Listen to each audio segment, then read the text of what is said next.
series terkait dengan artificial intelligence and the future of research and education. Dan kalau saya boleh recall juga pada bulan lalu atau bulan ini ya, AIPSA chapter UWA juga mengadakan seminar terkait dengan eh, publikasi ya, Pak, publikasi. Dan sebelumnya juga AIPSA Pusat juga mengadakan seminar terkait Hari Kartini. Kita menghadirkan pembicara juga, kebetulan dari Curtin University yang berbagi pengalaman terkait dengan apa ya, sebagai pejuang literasi di Indonesia. Jadi intinya itu aja sih, AIPSA sebagai sarana bagi para mahasiswa dan juga scholars di Western Australia khususnya untuk saling berbagi mengenai pengalaman penelitian, akademis, dan juga mungkin hal-hal yang lain. Misalnya juga kita kumpul-kumpul secara informal, kita saling membentuk apa ya, bonding seperti keluarga di luar negeri gitu aja. Itu saja dari saya, Mbak Isana. Saya kembalikan ke Mbak Isana sebagai moderator acara pagi hari ini. Terima kasih. Baik, terima kasih Mas Dwi. Itu tadi sekilas tentang AIPSA ya teman-teman. Jadi untuk teman-teman yang ada di Indonesia dan mungkin sudah mulai mencari-cari tempat kuliah mungkin ya di Australia, khususnya di Western Australia, AIPSA selalu siap membantu nih untuk mendampingi mahasiswa-mahasiswa yang akan studi atau maupun melakukan penelitian di Australia. Nah, jadi hari ini itu merupakan bagian dari program AIPSA juga untuk berbagi pengetahuan ya dengan teman-teman di Australia dan di Indonesia. Dan kali ini kita mengangkat tema Artificial Intelligence and the Future of Research and Education. Ini karena dilatar belakangi oleh em, maraknya inovasi. Kemudian teknologi ini sepertinya salah satu yang paling transformatif, bisa membawa perubahan besar dalam riset dan pendidikan, dan dia sekarang dipakai di mana-mana begitu ya, di bidang riset dan pendidikan terutama seperti paling banyak tuh mengotomatisasi tugas administratif, kemudian lebih efisien dalam Lebih efisien dalam karena dia bisa mengotomatiskan tadi, kemudian juga memori. mau belajar juga bisa lebih personalized gitu ya, lebih bisa beradaptasi dengan kebutuhan individual. Nah, dari potensi-potensi besar AI ini yang merubah cara kita mengajar, belajar, melakukan penelitian, tentunya setiap hal baru atau apapun yang terjadi di dunia ini memang punya dua sisi mata uang ya. Eh, di samping manfaat yang besar, ada pula tantangan-tantangan gitu, terutama yang sudah kelihatan sih ada tantangan etis, tantangan teknis, seperti privasi data begitu ya, ada integritas akademik. Nah, tantangan-tantangan ini harus diawasi dengan ketat dan tentunya perlu pengembangan kebijakan yang tepat untuk memastikan bahwa AI digunakan secara adil dan bertanggung jawab.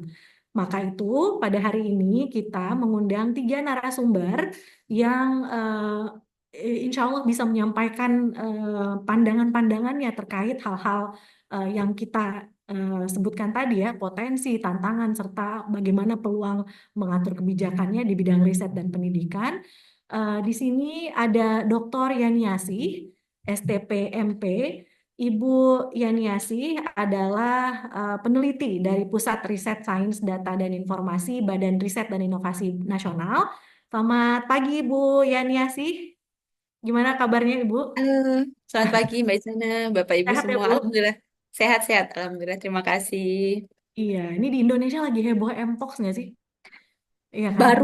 Baru ada berita Baru lah satu ya. dua. Oh. Ya, tapi alhamdulillah udah ada antisipasinya juga ya. Udah ada Mm-mm. aplikasi Satu Sehat segala macam yang masuk juga di filter. Mudah-mudahan kita semua terhindar lagi dari pandemi yang lalu itu ya. Nah, yang kedua, kita juga mengundang Samsu Alam Madusila, Mas Alam ya, kalau dipanggil di sini. Apa kabar Mas Alam? Halo, Ya, apa ini kabar Mas Bapak Alam. Ibu? Mas Alam asal dari Makassar, jadi seharusnya saya nggak panggil Mas. Panggilnya apa? Daeng ya? Daeng. Daeng. Nah, Daeng Alam ini adalah Aduh, kandidat PhD bidang pendidikan juga di Curtin University. Beliau merupakan founder dari ResearchMate ya. Jadi kalau teman-teman mau browsing researchmate.com ya, itu adalah platform teknologi pendidikan berbasis AI. Jadi membantu sekali membuat proposal. Nanti kita dengar bagaimana detailnya dari Mas Alam, Daeng Alam, di sesi yang pertama ya. Dan selanjutnya yang ketiga ada narasumber kita Mas Gede Buana Sandila Putra. Nah ini ke orang Bali panggilnya apa? Beli, bukan Mas juga ya, Beli.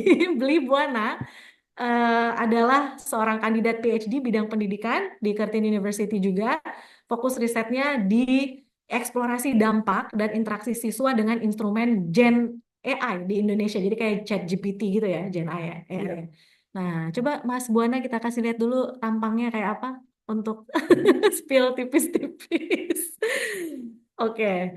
Nah, Mas Buana beli ya salah nih saya. Em, Beli Buana ini nanti akan banyak berbicara soal konteks sekolah. Jadi teman-teman yang punya pengalaman atau punya background sebagai guru pasti bisa mudah-mudahan ya bisa mendapatkan insights bagaimana mengelola inovasi AI ini di ruang kelas. Nah, jadi ketiga pembicara ini kita ucapkan selamat datang. Terima kasih sekali sudah bersedia menjadi narasumber kita pada hari ini. Dan untuk bukan mempersingkat waktu karena waktu tidak bisa disingkat ya, tapi untuk memulai diskusi pada hari ini, kita akan masuk ke sesi yang pertama. Sesi yang pertama akan disampaikan oleh Daeng Alam tentang lesson learned from research made. Oke.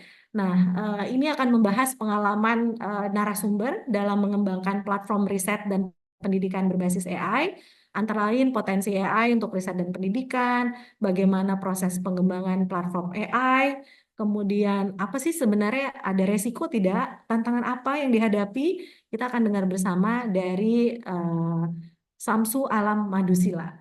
Waktunya saya berikan sekitar 10 menit. Ya ekstra dikit-dikit boleh lah ya.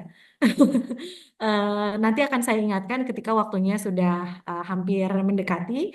Eh, dan teman-teman yang punya pertanyaan, ditahan dulu pertanyaannya sampai ketiga narasumber kita selesai menyampaikan materinya. Atau kalau memang sudah tidak tahan itu bisa ditulis di kolom chat ya. Nanti akan kita pilih pertanyaan-pertanyaan yang bisa mengembangkan diskusi kita pada hari ini. Jangan lupa mengisi daftar hadir juga. Ada linknya di kolom chat, silakan karena ini untuk kebutuhan sertifikat ya. Baik, saya berikan waktu untuk sesi yang pertama untuk Daeng Samsu Alam. Silakan. Oke, terima kasih Kak Isana ya, kakak kita di Curtin, khususnya di AIPSA Curtin, teman berbagi, teman sharing, dan menjadi moderator pada hari ini. Oke, baiklah Bapak Ibu sekalian, saya bukan ahli AI ya, mungkin bisa dikatakan sebagai AI enthusiasm, sangat antusias dengan AI, dan penelitian saya juga bukan terkait dengan AI, tapi saya enjoy dengan AI yang menggunakan, tapi tetap pada koridor yang seharusnya. Saya izin share screen. Oke, ini sudah kelihatan ya. Sebelum kita mulai, mungkin saya akan memberikan beberapa pertanyaan ya untuk didiskusikan kepada Bapak Ibu sekalian, kepada teman-teman. Bisa di chat jawabannya atau bisa di kolom, bisa langsung raise hand ya kalau misalnya ingin berpendapat. Saya ingin mendengarkan pendapat Bapak Ibu dua orang, satu atau dua orang mau menjawab nomor 1, 2, 3 dan seterusnya tidak masalah. Yang pertama, apakah Google Translate, Mendeley, Citero itu termasuk AI? Dan apa itu Gen AI? Generative AI ya. Kemudian yang kedua, ini juga sering teman-teman diskusikan. Dengan kehadiran AI, riset dan penulisan akademi itu semakin susah atau gampang. Karena banyak case, karena banyaknya AI, akhirnya orang-orang pada takut untuk menggunakannya karena takut terdeteksi ya, khususnya di kampus-kampus luar negeri. Jadi akhirnya kita malah ke tradisional karena sudah khawatir menggunakan tool yang semuanya sudah dimasuki oleh generative AI. Sedangkan regulasi itu sangat-sangat ketat ya, khususnya di kampus-kampus misalnya di Australia, di Amerika, atau di UK.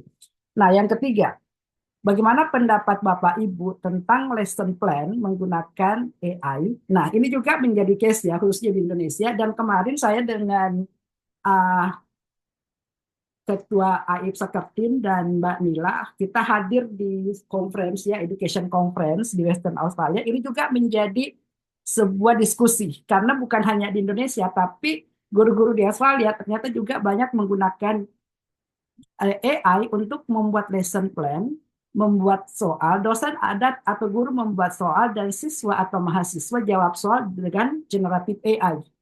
Jadi kapan kita berpikirnya ya, kalau guru sudah menggunakan AI, dosen menggunakan AI untuk membuat soal, mahasiswa menjawabnya dengan AI. Nah, ini mungkin penting didiskusikan juga. Yang keempat, seberapa yakinkah Bapak Ibu atau teman-teman sekalian dengan akurasi, objektivitas, dan otentisitas dari generatif AI ini? Dan yang kelima, sejauh mana etika dan regulasi penggunaan AI pada institusi pendidikan dan riset di Indonesia. Silakan kalau misalnya ada teman-teman yang ingin berkomentar. Bisa Izin langsung ya. menjawab. Oke, silahkan. Bisa. Eh, Halo, Assalamualaikum. Nama saya Nurul Fatima dari UWA. Mungkin mau ikut menjawab ya berdasarkan pengalaman pribadi. Pertanyaannya mungkin yang lebih ke nomor 4. Nomor 4 ya. Seberapa yakin dengan akurasi, objektivitas, dan otentisitas dari Gen AI? Kalau menurut saya sih akurasinya kalau dipresentasikan mungkin bisa di 70%-an lah ya, karena banyak sekali pertanyaan yang bisa dengan memuaskan dijawab oleh AI ketika kita misalkan menggunakan ChatGPT contohnya. Tapi dalam beberapa kesempatan menggunakan ChatGPT untuk misalnya menjawab pertanyaan seperti data analisis yang ini biasa dikerjakan oleh solver di Excel. Saya cobakan di ChatGPT ternyata hasilnya salah gitu. Kemudian juga karena saya di bidang akuntansi, saya coba pakai ChatGPT untuk menjawab soal pembukuan begitu ya. Praktika akuntansi juga jawabannya kurang tepat. Jadi akhirnya untuk menjawab pertanyaan-pertanyaan yang sifatnya umum mungkin bisa akurat, kita bilang seperti itu. Tapi kalau yang sifatnya analitis ya kita harus cukup skeptis ya dengan AI. Terima kasih. Oke, makasih Mbak. Ada lagi satu orang lagi dan jawab nomor berapa? Oke, mungkin ada di chat juga ya. Nanti yang di chat saya akan lihat ya, baca dan kita diskusikan bersama. Dan mungkin bagi pembelajaran bagi saya juga. Oke, nah kita mungkin perlu mendefinisikan apa itu AI ya. Saya suka mengambil definisi dari OECD karena ini saya sering baca teks-teks OECD karena selain berkaitan dengan ekonomi juga ternyata berkaitan dengan pendidikan. Jadi ada yang saya highlight di sini. Yang pertama yaitu input it receive, how to generate, prediction, content, recommendation, or decision yang mempengaruhi. Jadi yang mempengaruhi bagaimana kita mengambil keputusan. Nah ini tadi mungkin menjawab pertanyaan yang mana sih sebenarnya generatif AI itu. Apakah Stereo, apakah Google masuk AI atau gimana? Nah sepanjang itu tidak mempengaruhi mempengaruhi influence how we think, berarti itu mungkin tidak masuk. Kalau misalnya kita menggunakan Google Translate, itu tidak mempengaruhi apa yang kita buat ya, tapi hanya mempermudah kita melaksanakannya. Nah, perlu dibedakan yang mana tradisional AI dan yang mana generative AI.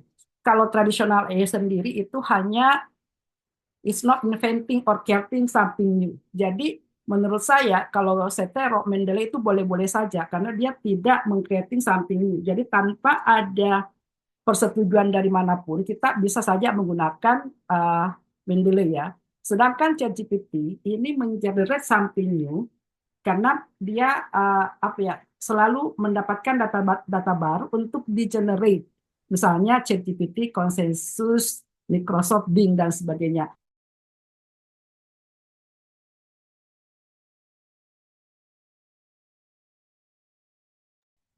Oke. Eh, ini kemudian yang menjadi ini ya, biasa ada catatan dari kampus untuk tidak digunakan atau bisa digunakan. Oke.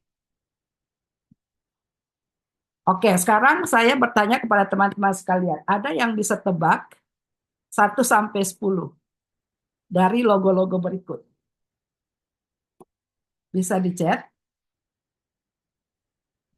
atau silakan yang generatif AI yang Bapak Ibu tahu yang mana di sini, kemudian bisa mungkin diberikan fungsinya. Ya, fungsinya seperti apa? Ya, yang nomor 1 itu apa, nomor 2 apa, sampai nomor 10. 5 Bing ya. Ini Oke, 5 Bing Bing. pada tahu, Bing pada Ya, tahu. Wilkbolt, oke, nomor Killbot berapa? ya. Nomor Konsensus ya. ya konsensus. Yang sering Yang pakai lain, ya. Jenny AI nomor 2. Research Mate. riset med nomor berapa nih? Udah banyak di chat juga ya. Oke, good. Ini banyak di chat juga yang oke. Ada yang jawab riset med, ternyata sudah ada yang kenal riset med ya. Killbot dan seterusnya. Oke, jadi yang pertama itu adalah konsensus. Ini bisa digunakan untuk menanyakan paper ya, isinya paper itu seperti apa. Kemudian yang kedua Jenny AI. Kalau Jenny AI ini, nah kalau di bahasa Inggris kan biasanya kita harus kalau nulis itu harus ada topik sentence ya. Kemudian tesis statementnya apa. Nah Jenny AI ini sangat membantu kalau misalnya kita nggak bisa menulis di paragraf pertama itu harusnya nulis apa, paragraf kedua nulisnya apa. Ini Jenny AI sangat membantu untuk bisa getting ideas. Kemudian yang ketiga ini DeepL. Ini biasa saya pakai translation dan paraphrasing ya. Kemudian yang keempat ini Humata, ini PDF readers juga. Kemudian ada Bing, Killbot, ini mungkin sudah sangat terkenal ya. Kemudian selanjutnya nomor 7 itu Presentation AI untuk presentasi ya. Elicit untuk bikin literatur review. Kemudian Julius untuk data analysis ya, untuk menganalisa data. Kemudian yang ke-10 itu adalah research map. Ini yang saya buat dengan Mas Hasim yang kebetulan juga dari Kertin dan satu orang dari BU ya, dari Boston University. Alright. Nah, kita lihat beberapa contoh dari penggunaan AI ya. Yang pertama ini ada Elicit, how it works. Jadi ini khusus biasanya untuk literatur review. Caranya kita masukkan research question. Nah, dari research question itu akan muncul literatur review atau literatur yang sesuai dengan research question itu. Nah, ketika kita di riset ingin membuat literatur review kan biasanya itu lihat dari research question juga. Jadi misalnya ketika penelitiannya, misalnya saya kurikulum, jadi untuk chapter 1 atau itu biasanya menulis apa itu kurikulum. Nah, dengan bertanya what is kurikulum itu akan memberikan banyak masukan-masukan dari Elicit ini. Kemudian yang kedua, ini Humata. Ini sama dan tapi ini lebih untuk membaca setiap artikel ya. Biasa kita post atau upload artikelnya kemudian bertanya, misalnya apa metodologi yang digunakan oleh paper ini atau abstraknya disusun berdasarkan apa dan seterusnya. Ini juga sangat membantu. Kemudian yang ketiga ada Jenny yang sudah saya jelaskan tadi ya. Jadi ini masukkan topik yang ingin kita dibantu untuk tulis, kemudian Jenny akan membantu untuk menulis topik sentence-nya apa dan detailnya seperti apa. Nanti kita akan melanjutkan bagaimana seterusnya untuk akurasi kurang terlalu bagus ya, tapi setidaknya bisa membantu untuk menuliskannya. Kemudian selanjutnya adalah research map. Nah, kebetulan saya dari dulu ya suka gimana ya caranya supaya bisa mempermudah mahasiswa khususnya di Indonesia karena banyak di antara mereka yang susah menyusun riset proposal. Bahkan untuk lanjut ke luar negeri pun kita butuh riset proposal seperti apa yang bagus ya. Ada konteksnya, ada literatur reviewnya, ada metodologi dan sebagainya. Makanya saya inisiatif bersama dengan Mas Hasim yang kuliah di Kartin ya dari kimia, kemudian di BU juga. Nah ini bisa diakses untuk menanyakan. Jadi cukup memasukkan topiknya, nanti ResearchMate akan membantu untuk membuat proposalnya, ya seperti yang di slide ya, seperti ini. Ya kami pernah ikuti lomba inovasi ya, inovasi di Indonesia dan kami masuk top 5 untuk regional yang diadakan oleh LPDP dan alhamdulillah juga berkat ini saya mendapatkan beasiswa untuk ikut Curtin Ignition. Beberapa dari inovasi-inovasi kita bersaing di sini untuk bisa masuk di Curtin Ignition. Jadi ini masih proses ya karena kita ada kuliahan jadi tidak terlalu fokus juga, tapi setidaknya sudah bisa membantu untuk pengembangan riset-riset di Indonesia. Bahkan bukan hanya di Indonesia ya, pengguna terbanyak kami malah itu banyak dari India, dari Cina dan sebagainya. Oke. 5 menit lagi ya. Oke, 5 menit lagi. Nah, ini Bapak Ibu silakan berkomentar. Saya masuk di image AI dan saya mengetik nurse, CEO, dan presiden. Dan gambar-gambar inilah yang muncul. Silakan Bapak Ibu jika ada ingin berkomentar, apa yang Bapak Ibu atau teman-teman sekalian tangkap dari ini.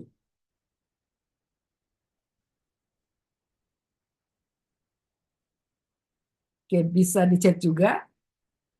Ketika saya mengetik CEO yang ditampilkan malah laki-laki semua. Apakah CEO itu semua laki-laki dan apakah mereka semua berdasi? Ketika ngetik nurse yang muncul semuanya perempuan dan presiden yang muncul malah presiden Amerika. Ya, Jokowi nggak ada. Nah, itu menandakan bahwa AI sebenarnya ada bias ya. Kita tidak bisa mengandalkan AI untuk mengetik semua atau untuk menggenerate semua yang kita inginkan karena di situ ada bias. Kemudian dia sangat wide, tidak terlalu mendengarkan voice dari orang-orang timur ya atau mungkin dari Indonesia, voice kita tidak ada di sini. Jadi ini sangat wide, jadi sangat penting untuk diperhatikan karena ini generate, jadi kebanyakan hanya fokus pada yang diproduksi oleh Barat. So that's bias. Oke, jadi what need to consider untuk penggunaan AI? Yang pertama adalah akurasi. Akurasi keluaran bervariasi, terkadang terjadi kesalahan sehingga membutuhkan verifikasi pengguna. Kemudian bias. Keluaran AI seringkali bias ya yang sudah saya tadi perlihatkan tentang roles, kemudian gender bias, dan rasis juga ada.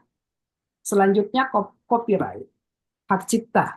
Jadi kalau Bapak Ibu memasukkan informasi, itu bisa diolah oleh AI dan mengambil hak cipta kita tanpa di site misalnya. Kemudian dia juga ini privacy ya, dengan masukkan konten ke generatif AI memberikan mereka hak untuk menggunakan kembali dan mendistribusikannya. Karena generatif AI ini selalu belajar ya, learning process selalu belajar. Jadi semakin banyak data-data yang kita masukkan, semakin banyak yang diolah. Akhirnya ketika mungkin ya Bapak Ibu memasukkan pertanyaan hari ini dengan pertanyaan yang sama 2 atau 3 minggu ke depan, itu jawabannya akan berbeda karena ada data lagi yang masuk untuk itu. Jadi kalau Bapak Ibu sekalian sering memasukkan data atau memasukkan risetnya misalnya dibaca oleh AI, itu malah memberikan jawaban-jawaban bagi pengguna yang lain. Jadi mungkin ini perlu kita konsiderasi ya. Oke. Makanya di Curtin itu ada pembatasan-pembatasan, ini mungkin saya sharing. Saya juga beberapa hari yang lalu kontak dengan teman-teman di Swiss, di Prancis, kemudian New Zealand, sama US ya. Dan rata-rata di kampus mereka sudah membuat aturan untuk penggunaan AI.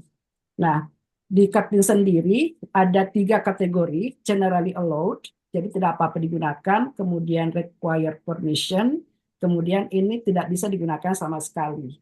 Yang bisa digunakan itu misalnya membuat jadwal belajar, membuat pertanyaan tentang topik, menanyakan tips cara penggunaan program, kemudian memberi penjelasan untuk membantu atau memahami konsep dan mencari referensi.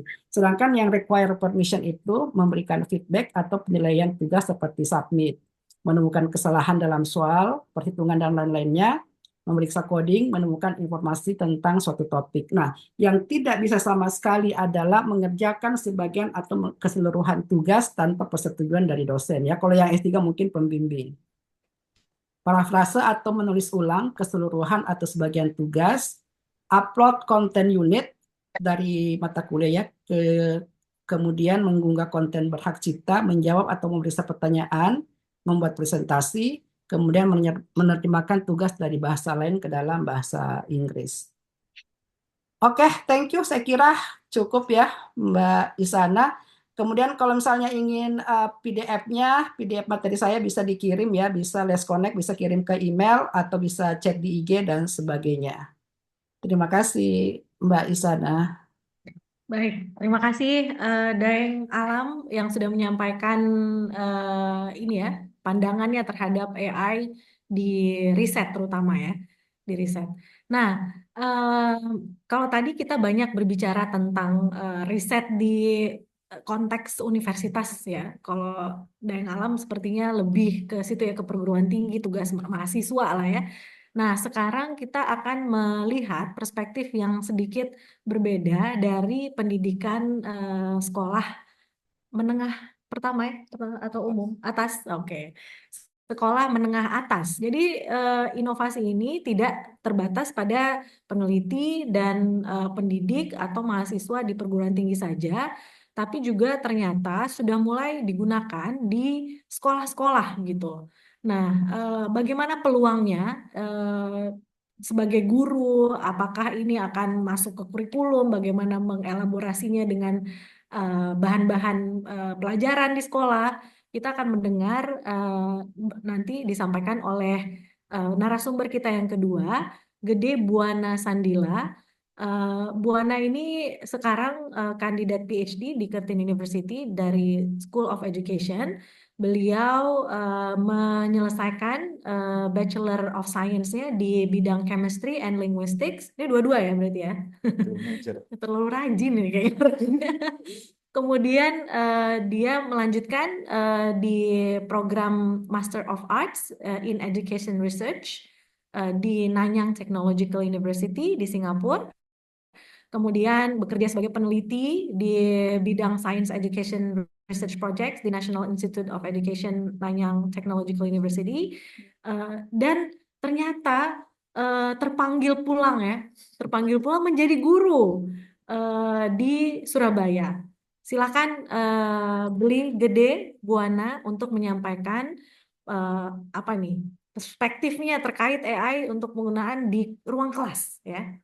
Waktunya 15 menit seperti Daeng Alam tadi. Saya akan mengingatkan nanti ketika sudah hampir dekat waktunya. Silakan.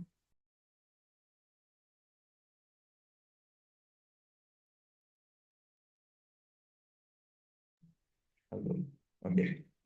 Halo, selamat pagi, Bapak-Bapak, Ibu-Ibu, kakak-kakak, adik. Saya Buana dan agak awkward. Ya, karena jadi sekarang saya mencoba untuk memberi perspektif dari sisi sekolah, dan karena sewaktu saya mengajar di Surabaya, saya juga mencoba untuk menggunakan AI di kelas bersama dengan guru-guru saya. Jadi tidak hanya guru menggunakan, tapi juga menggunakan bersama guru. Jadi tidak dilepas guru saja. Tapi untuk presentasi hari ini mungkin saya juga memberikan perspektif saya dari sisi apa yang saya pernah coba, dan juga dari sisi riset saya yang sekarang. Saya mencoba untuk riset tentang penggunaan AI di kelas IPA di level SMA untuk membaca buku IPA. Dan mungkin fokus untuk hari ini lebih ke bagaimana guru dan administratif sekolah bisa mengconsider untuk menggunakan AI di kelas dan membolehkan murid-murid untuk menggunakan AI di kelas. Oke, untuk memulai, mungkin seperti seperti dari Alam tadi, kita juga harus mengerti apa itu generative AI, karena banyak yang mengira, apapun yang itu terkoneksi di internet, seperti Google, Bing, itu dianggap AI. Ya, jadi itu mungkin kurang tepat, karena untuk fokus ke generative AI itu lebih ke sistem yang bisa menghasilkan suatu hal baru, maukah itu teks, images, bahkan video yang menyerupai buatan manusia. Dan bahkan AI sekarang pun juga bisa menganalisa gambar, teks, tabel, dan mendeskripsikannya kepada kita semua. Nah, itu yang kita anggap sebagai generative AI. Dan untuk di classroom sendiri, ini sekarang sudah banyak yang available, Gen AI yang available untuk digunakan. Salah satunya ChatGPT, pasti ini semua sudah pernah coba menggunakan ChatGPT. Karena ChatGPT sekarang sudah cukup advance, bisa diajak berdiskusi tergantung dari prompt-nya. Jadi seperti menurut saya biasanya tidak boleh minta jawaban di ChatGPT. Saya minta mereka untuk ChatGPT untuk jangan beri saya jawaban, tapi beri saya hints di salah satu prompt mereka, sewaktu mereka menanyakan jawaban kepada ChatGPT. Jadi ChatGPT tidak akan memberikan jawaban langsung kepada murid-murid saya. Jadi ChatGPT berfungsi sebagai scaffolding untuk menjawab soal-soal kimia, matematika, dan fisika.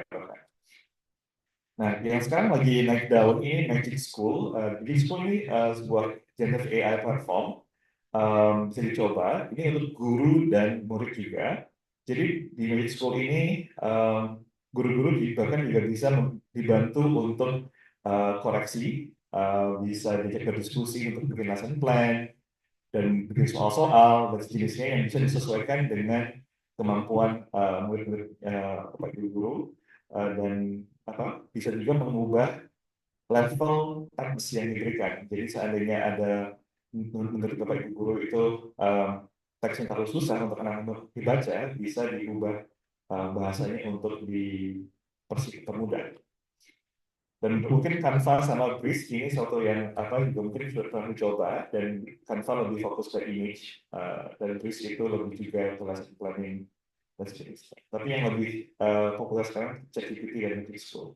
Dan yang saya gunakan sendiri untuk di classroom saya sendiri di Surabaya itu ChatGPT dan Bard AI dari Google. Gemini sekarang.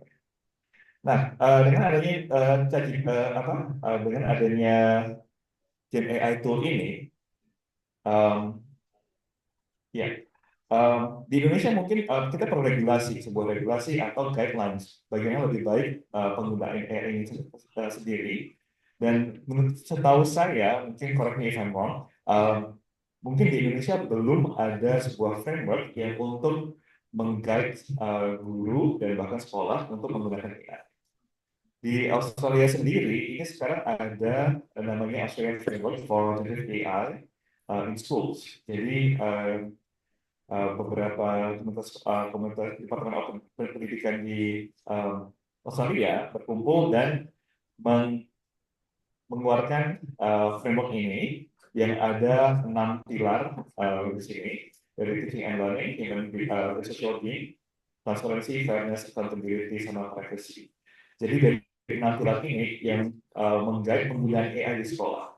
Jadi dari sisi Australia sendiri membolehkan sekolah untuk menggunakan AI sepanjang ada batas-batas yang bisa dijaga di 6 pilar ini.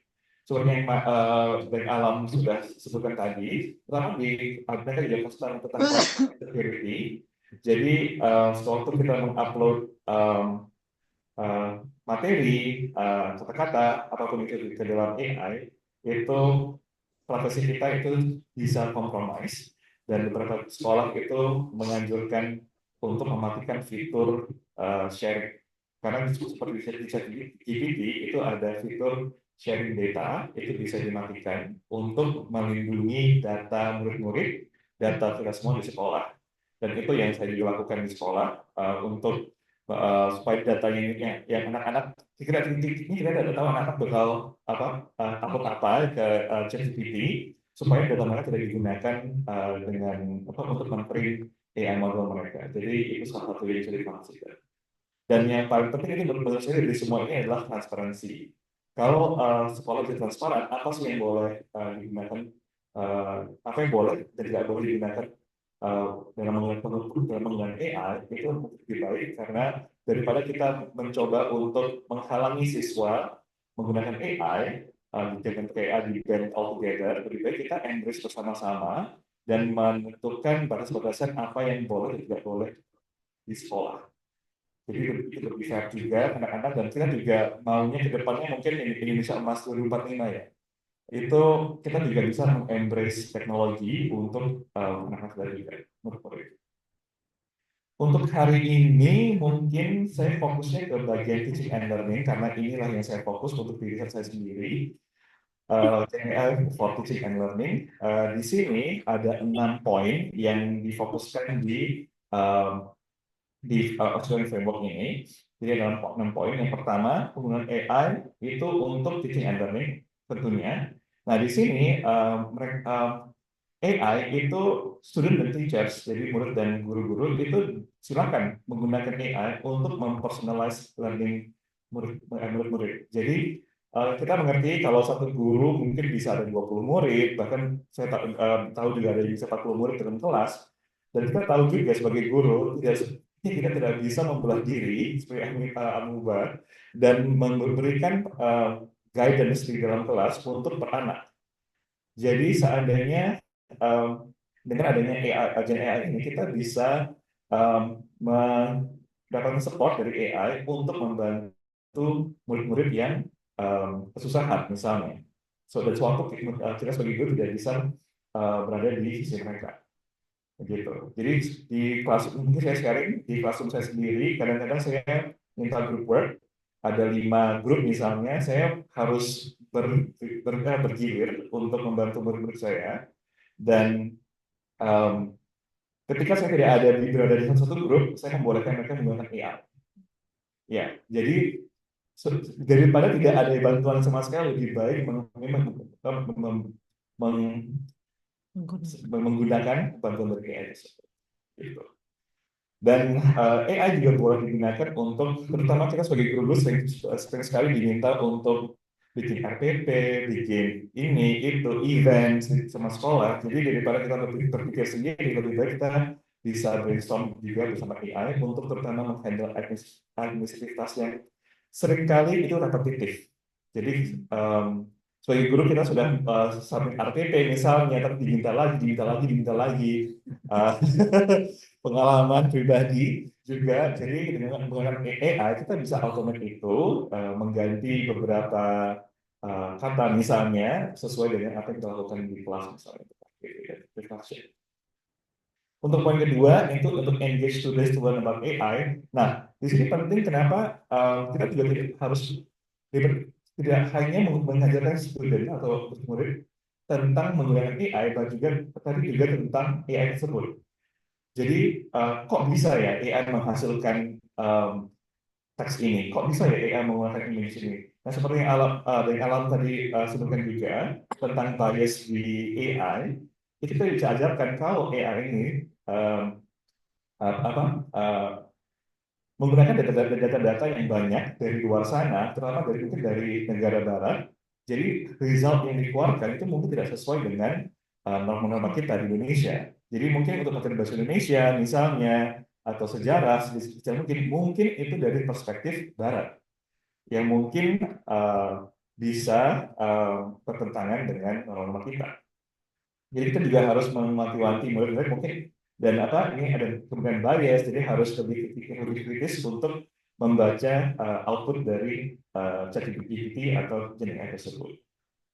Dan kita juga harus bisa mengajarkan murid tentang apa sih yang AI bisa lakukan dan tidak bisa lakukan, supaya murid-murid itu lebih tahu apa sih yang mereka bisa lakukan sama AI dan tahu limitationnya. Oke. Nah, yang poin ketiganya paling menurut saya cukup penting. Sebagai guru kita pasti menggunakan AI dan saya merasa kadang-kadang dijudge, kayak kalau yang bikin itu AI, lah guru fungsinya apa?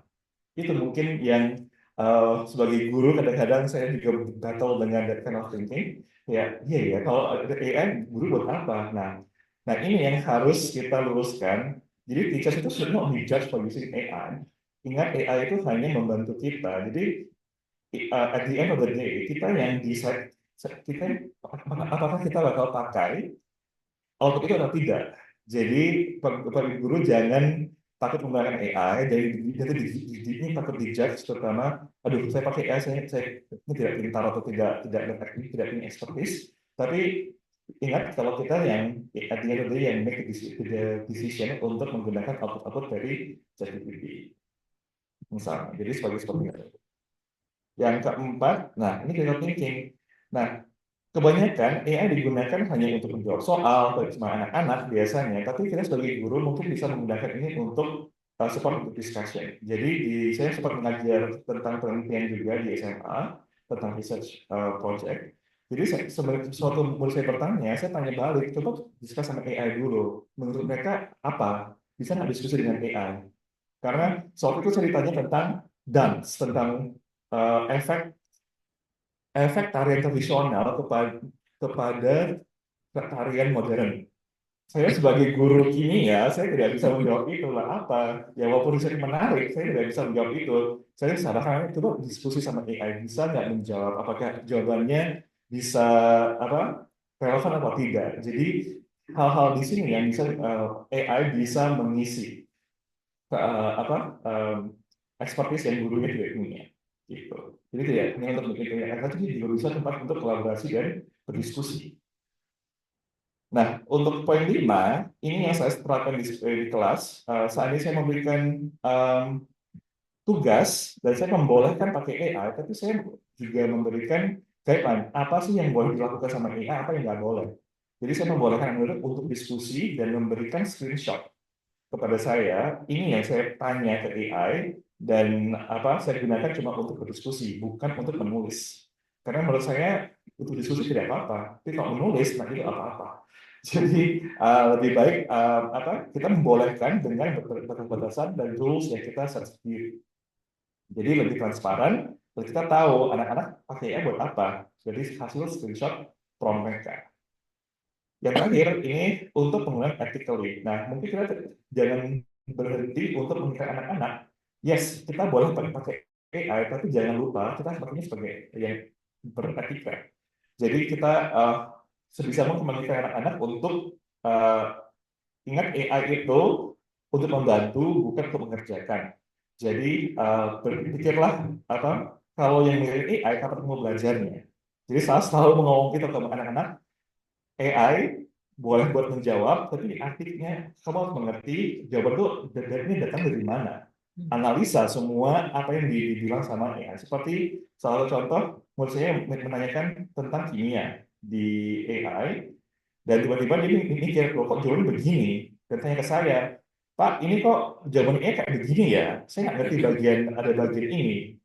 Nah, itu saya sukai dari saya karena mereka berani bertanya dan mempertanyakan hasil output dari AI tersebut. Dan mereka juga bilang kalau iya, saya nggak mau jawab itu cuma copy paste dari AI. Saya juga mau belajar. Jadi itu penggunaan AI yang lebih beretika.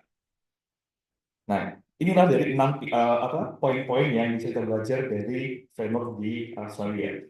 Jadi saya kurang tahu apakah ini pemerintah di Indonesia sudah mengeluarkan framework tersendiri untuk di Indonesia. Seandainya ada ini ada beberapa ide-ide yang mungkin tapi di bahasa Inggris, ide pembelajaran bagaimana kita bisa mengintegrasi AI di kelas. Jadi kita tidak hanya membiarkan murid-murid untuk udah gunakan AI saja gitu, tapi tanpa di-guide. Jadi 3 studi ini bisa memberikan mungkin ide untuk bagaimana integrasi AI di classroom. Jadi salah satunya yang pertama itu di kelas anak-anak disuruh untuk create output teks dari AI, jadi dia berdiskusi, oke, AI ngomong begini, kita bisa apa berdiskusi nggak tentang output tersebut, tentang climate change. Yang kedua itu tentang menggunakan ChatGPT untuk diskusi tentang puisi. Jadi puisi mungkin di bapak guru yang di sastra mungkin bisa membantu, saya kurang tahu juga. Cuma di sini mereka berdiskusi tentang fitur-fitur puisi, bagaimana itu efektif penggunaannya dan segala macam. Jadi AI bisa membantu murid-murid untuk berdiskusi hal ini di kelas. Dan yang terakhir ini menggunakan AI untuk bikin informasi baru tentang photons, jadi tentang fisika. Jadi anak-anak diminta untuk berdiskusi dan mendiskus apakah informasinya valid atau tidak. Jadi ini hal-hal yang dilakukan di kelas supaya anak-anak menggunakan AI dan berdiskusi tentang AI dan berdiskusi juga tentang pelajaran tersebut. Gitu. Dan mungkin terakhir sebagai penutup, apa sih benefit dan challenges-nya di AI? Yang mungkin benefit-nya personal learning ya, dan akses ke expert. Dan untuk guru mungkin kita punya lebih banyak waktu untuk mengajar daripada melakukan hal-hal administratif terutama. Dan kita juga punya akses ke collaborators. Mungkin sewaktu kita memberikan lesson plan, wah, ide apa ya yang menariknya? Kita mungkin tidak punya teman untuk berdiskusi. Seperti saya hanya satu guru kimia di satu sekolah, jadi siapa saja yang diskusi untuk bikin lesson plan. Jadi karena saya menggunakan AI untuk berdiskusi tentang pembelajaran baru. Tapi tentang tentu saja ada challenges. Salah satu infrastruktur, tidak semua sekolah punya akses internet cepat, dan tidak semua sekolah juga punya akses ke komputer, walaupun bisa diakses dengan handphone. Tapi juga kedepannya mungkin juga kita terlalu over-reliant sama AI, terlalu murid-murid. Dan saya selalu bilang kalau saya, kalau bisa gunakan AI itu secukupnya saja, jangan keterusan. Takutnya apa-apa AI. Jadi kurang terlalu over dependent. Dan challenge selanjutnya mungkin readiness. Jadi mungkin guru-guru juga harus punya knowledge tentang AI dan apa yang AI bisa lakukan supaya guru juga bisa mengajarkan ke murid apa yang boleh dilakukan, apa yang bisa dilakukan oleh AI. Dan terakhir yang alam sebutkan lagi tentang reliability of AI. Saya juga coba tentang AI untuk menganalisa diferensiasi turunan di matematika itu masih kurang bagus, kurang akurat, dan kadang-kadang argumennya juga kurang elegan di matematika misalnya, dan di kimia juga kadang-kadang perspektifnya kurang bisa diterima. Nah, jadi sebagai guru kita juga bisa meningkatkan kepada murid-murid kalau akurasinya juga masih belum sebegitu tinggi. Ya, itu saja mungkin dari saya. Terima kasih Mbak Lisa. Ya, terima kasih Gede Bu Ana, dan yang sudah menyampaikan dari perspektif ruang kelas ya. Menarik sekali karena nggak tahu nih di Indonesia mungkin punya informasi yang lebih akurat. Apakah sudah ada framework serupa seperti yang sudah ada di Australia? Mungkin nanti bisa share juga ya di sesi kita, di diskusi kita nanti. Nah, kalau tadi perspektifnya banyak dari Australia, maka sekarang kita ingin mendengar perspektif dari Indonesia. Bagaimana riset dilakukan dengan dukungan AI ini ya, karena di Indonesia juga marak sekali ya penggunaan AI ini. Tapi praktik-praktiknya tuh seperti apa? Kemudian bagaimana supaya AI di Indonesia tidak melanggar prinsip-prinsip akademik? Kita akan mengundang narasumber yang ketiga, Ibu Dr. Yaniasi, dalam pandangannya terkait strategi pengawasan dan kebijakan dalam penggunaan AI bagi pemerintah atau institusi riset dan pendidikan ya. Saya pikir di sini banyak juga ibu-ibu dosen, ibu-ibu guru atau bapak guru dan bapak dosen em, yang bisa mendapatkan pencerahan dari diskusi kita pada pagi hari ini. Eh, Bu Yaniasi adalah peneliti di Pusat Riset Sains Data dan Informasi Badan Riset dan Inovasi Nasional. Beliau menyelesaikan S1-nya di Teknologi Pertanian IPB, kemudian menyelesaikan S2-nya di Magister Teknologi Informasi IPB, dan menyelesaikan S3-nya baru tahun lalu ya Bu ya.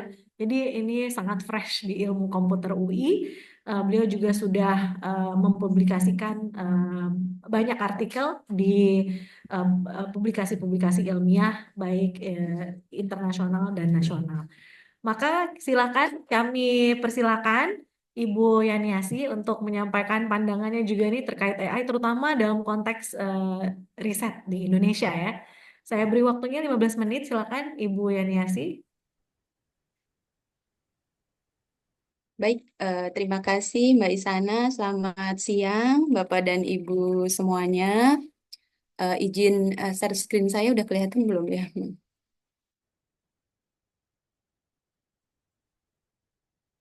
Processing.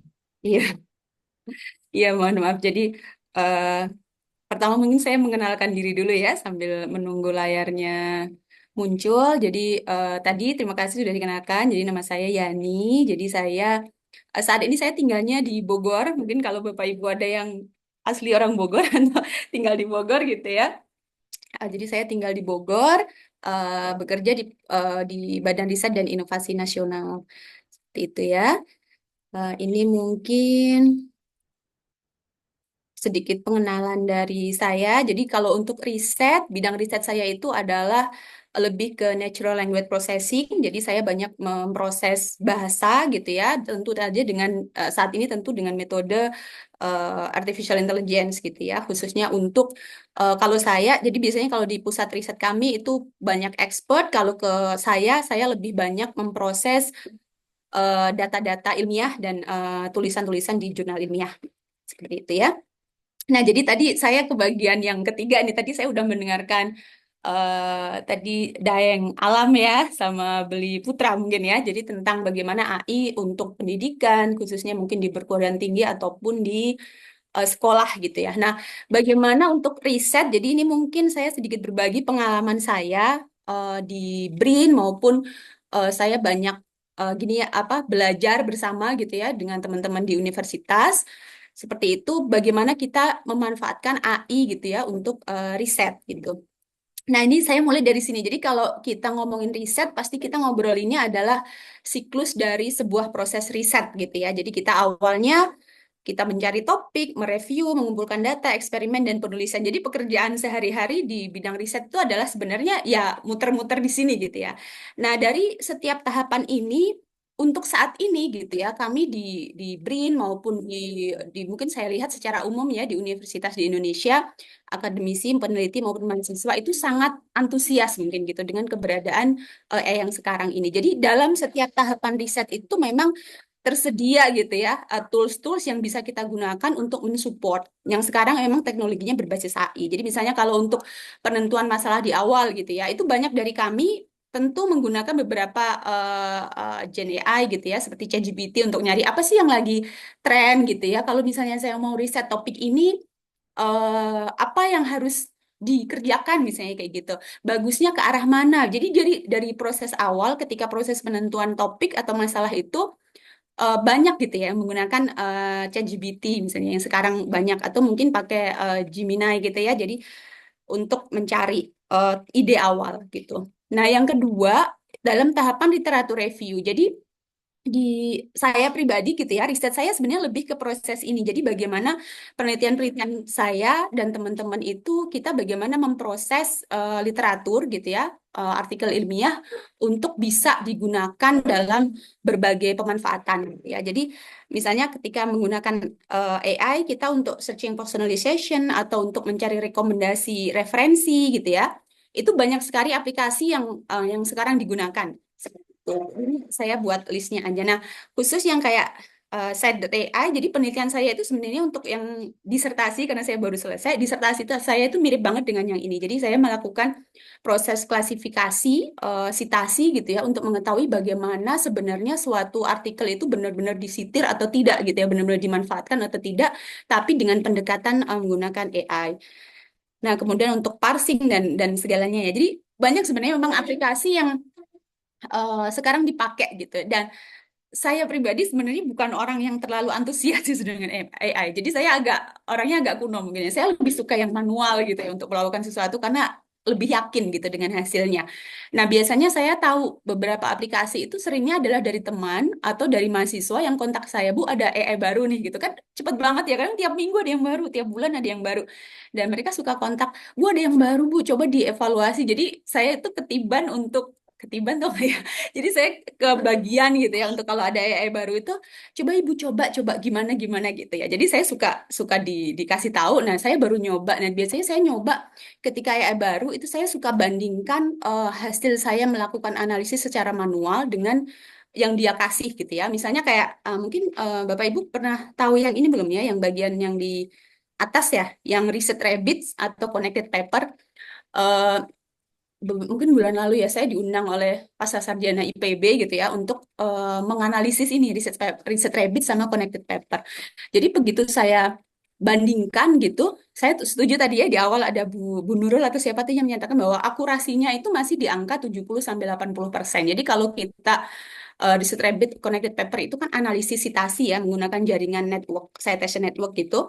Hasil asli dari saya membuat dengan dia gitu ya, itu masih ada perbedaan yang cukup besar. Jadi masih ada sekitar 20-30% errornya di situ ya. Jadi kita bisa melihat bahwa sebenarnya memang banyak sekali AI, tapi memang kita harus hati-hati gitu ya. Itu yang saya selalu tekankan gitu ya. Nah, untuk tahapan berikutnya misalnya pengumpulan data, eksperimen, ini juga banyak sekali sebenarnya aplikasi sekarang yang bisa kita pakai. Nah, kemudian di sisi yang sebelah kanan atau kiri? Saya agak bingung. Kanan kiri memang. Nah, sebelah untuk proses penulisan ya dan publikasi gitu ya, karena ini terkait dengan natural language processing ya, proses bahasa dan menjadi core dari penelitian kami.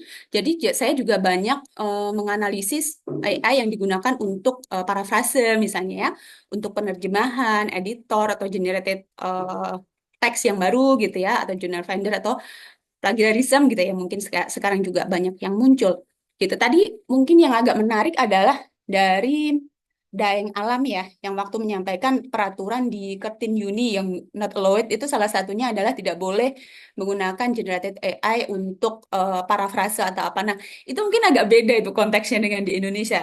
Mungkin kalau di Australia kenapa nggak boleh? Saya kurang paham, mungkin nanti bisa di ini. Mungkin karena kemampuan bahasa Inggris menjadi salah satu penilaian atau apa untuk itu. Tapi kan kita untuk yang di Indonesia keterbatasan bahasa gitu ya, itu justru adanya generative AI khususnya untuk parafrase, untuk translate gitu ya, summarize gitu-gitu itu menjadi sesuatu yang penting banget karena kita memiliki keterbatasan itu gitu ya. Mungkin berbeda dengan teman-teman yang pernah sekolah ke luar negeri gitu. Nah, itu justru di saya bukan bilang ini dibolehkan secara regulasi ya, tapi secara umum di komunitas periset gitu ya, dan juga akademisi itu memperbolehkan gitu kita untuk menggunakan paraphraser ataupun translator gitu ya untuk membantu kita menerjemahkan, misalnya kita harus publikasi internasional, sedangkan kita memiliki keterbatasan bahasa. Jadi konten kita buat dalam bahasa Indonesia, tapi kita untuk bisa meningkatkan gitu ya kualitas bahasanya, kita diperkenankan gitu untuk menggunakan generative AI yang terkait dengan bahasa gitu ya. Tapi kalau terkait dengan yang bagian bawah ya, pengolahan data, pengumpulan data itu biasanya memang tidak diperbolehkan gitu ya. Tapi ini nanti kita bahas. Maksud saya diperbolehkan dan tidak diperbolehkan ini sebenarnya belum ada suatu regulasi yang ketat atau yang jelas atau yang tertulis tuh enggak. Ini semacam seperti apa ya, kesepakatan umum gitu ya, bahwa kalau itu terkait dengan bahasa maka kita bisa memakainya gitu ya. Tapi kalau untuk eksperimen, analisis gitu ya, itu di warning untuk tidak digunakan gitu ya. Nah, jadi kalau secara umum saya melihat bahwa AI itu sangat mendukung kalau untuk konteks riset ya. Itu salah satunya apa terkait dengan kualitas. Jadi beberapa teman yang cerita gitu ya, saya termasuk agak sering juga melatih bukan melatih ya, mungkin sharing lah dengan teman-teman bapak-bapak ibu tuh yang mungkin lebih senior daripada saya ya, usia 50, 60 gitu ya, peneliti-peneliti senior yang ada di BRIN gitu. Mereka kan agak sulit ya, mungkin tidak terlalu dengan anak muda dengan teknologi yang baru gitu ya, tapi mereka tertarik gitu. Jadi mereka seneng kalau diajarin, oh cara pakai apa konsensus tuh gimana gitu ya, cara pakai ChatGPT gimana, dan mereka tuh sangat sangat aktif, sangat antusias. Nah, salah satu hasilnya adalah eh, akses terhadap apa ya literatur-literatur itu yang tadinya menurut mereka agak sulit gitu ya, harus nyari ke beberapa tempat dengan menggunakan satu tools mereka lebih cepat gitu ya. Jadi secara kualitas gitu ya, ada beberapa gitu ya, mungkin tidak semuanya, bisa dibilang kualitas riset itu semakin meningkat. Kenapa? Karena akses terhadap literatur, akses terhadap expert gitu ya, ahli maupun alat-alat gitu ya, maksudnya tools untuk analisis, tools untuk penerjemahan, tools untuk publikasi itu sangat terbuka gitu. Jadi muncullah ide-ide baru, inovasi baru.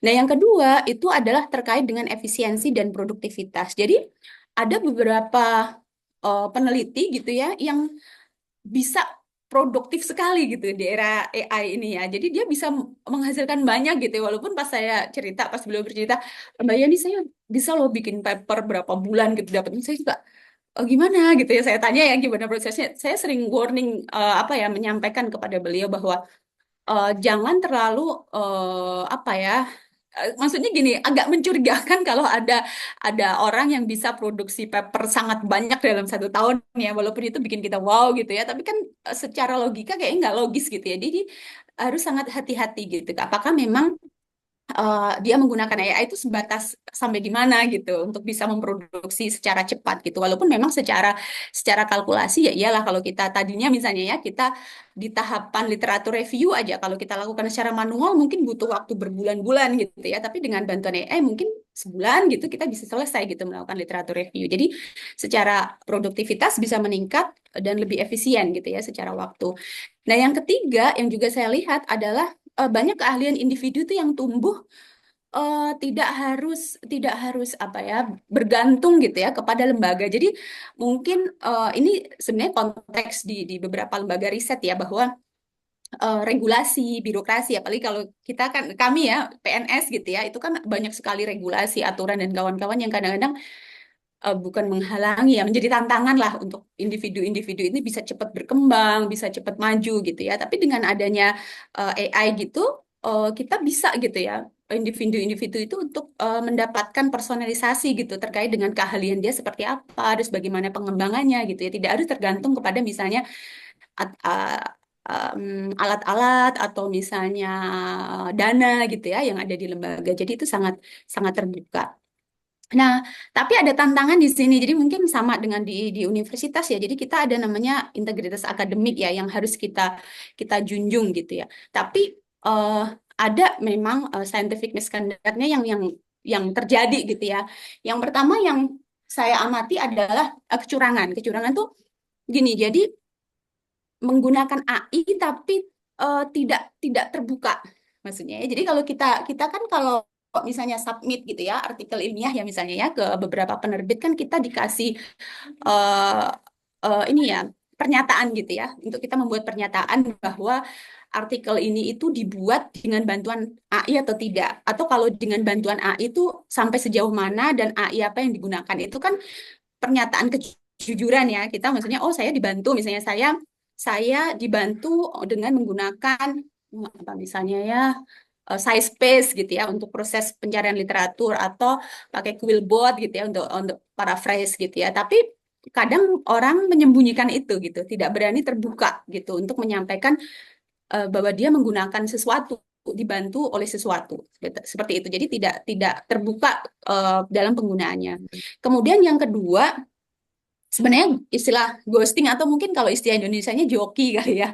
Joki bidang akademik termasuk bidang riset itu kan masih menjadi PR besar kita di Indonesia. Jadi apa ya, banyak misalnya kasus gitu ya dosen atau gitu ya, atau peneliti gitu ya, dia menulis itu bukan karya dia sendiri gitu, tapi dikerjakan oleh orang lain. Misalnya ada joki-joki ya, yang kadang kita dapat iklan loh. Kalau kamu bayar segini, kita bisa nulisin kamu tulisan tembus di Scopus, atau di Indonesia mungkin jurnal Indonesia di Sinta gitu ya. Joki-joki seperti itu kan banyak gitu ya.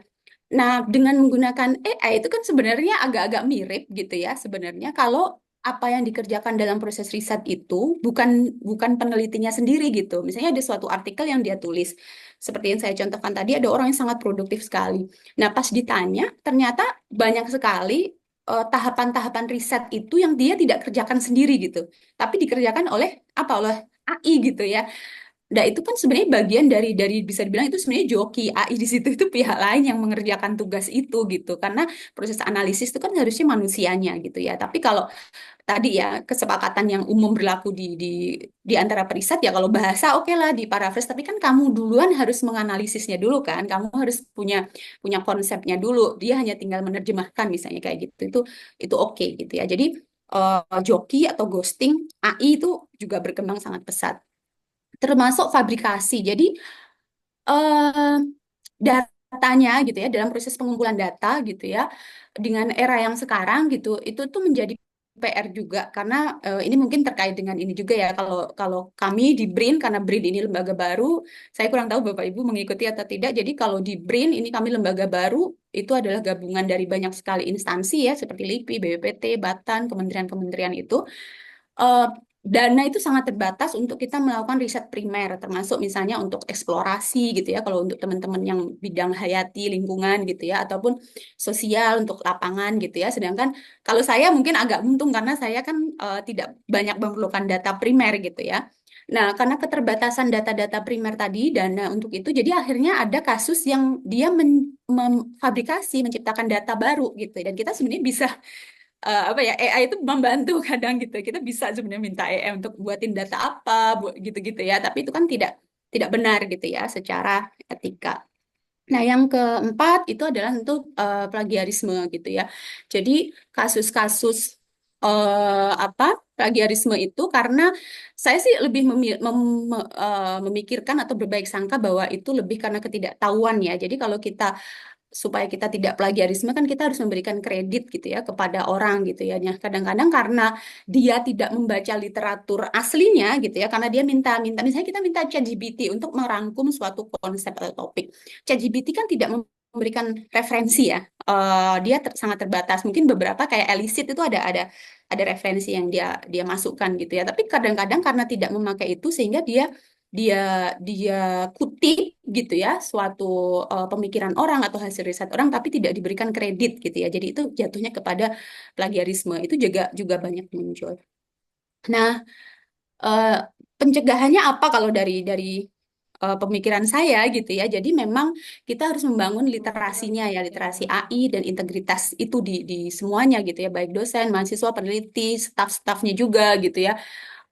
Bahwa ya kita tidak bisa menyembunyikan diri, tidak bisa berlari gitu ya dari AI ini, ada di depan mata. Jadi mau nggak mau harus kita hadapi, kita harus mengerti gitu, kita harus paham. Dan anak-anak sekarang ya, misalnya mahasiswa-mahasiswa S1, S2, S3, apalagi yang S1 itu kan cepet ya, mereka punya apa ya, kalau ada hal-hal baru itu lebih cepat gitu ya. Jadi kita harus memberikan arahan gitu sampai sejauh mana itu bisa dipakai. Terus kemudian yang kedua adalah terkait dengan aturan atau sistem.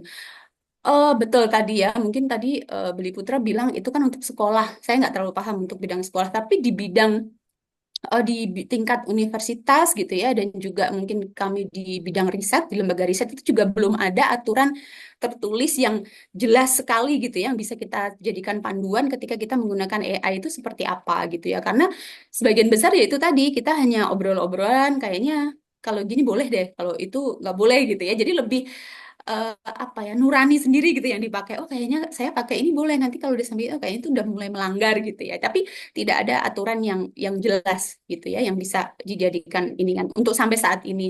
Walaupun di beberapa universitas memang sangat dipengaruhi oleh dosennya. Jadi kemampuan dosen, literasi dosen terhadap AI itu penting sekali. Jadi memang ada dosen yang tadi, kalau kamu di kelas saya nggak boleh gini gini gini gitu ya. Tapi tidak semua dosen seperti itu, karena payung hukum yang lebih tingginya di tingkat universitas itu belum belum banyak ditemukan. Nah, kemudian juga yang ketiga itu tentu kita harus ada upaya gitu ya untuk mendukung dan juga memonitor gitu ya terkait pelanggaran integritas gitu ya. Jadi ada saya nggak kepikiran sih ada komite etik AI gitu atau gimana gitu ya. Karena kalau di lembaga riset itu kita suka ada komite etik ya banyak ya. Misalnya kalau pakai eksperimen manusia itu ada komite etiknya, kalau sosial ada komite etiknya. Saya nggak tahu kalau AI itu penting nggak sih untuk kita buat semacam board gitu ya yang dia akan memberikan keputusan gitu ya ketika ada sesuatu gitu ya kejadian terkait dengan pelanggaran AI. Nah, ini saya dapat kalau mungkin kita rujukannya mungkin di luar negeri ya. Beberapa universitas sudah memiliki kebijakan-kebijakan tadi seperti Kartin. Tapi kalau di Indonesia sampai sejauh ini yang saya lihat itu tidak ada yang tegas gitu ya.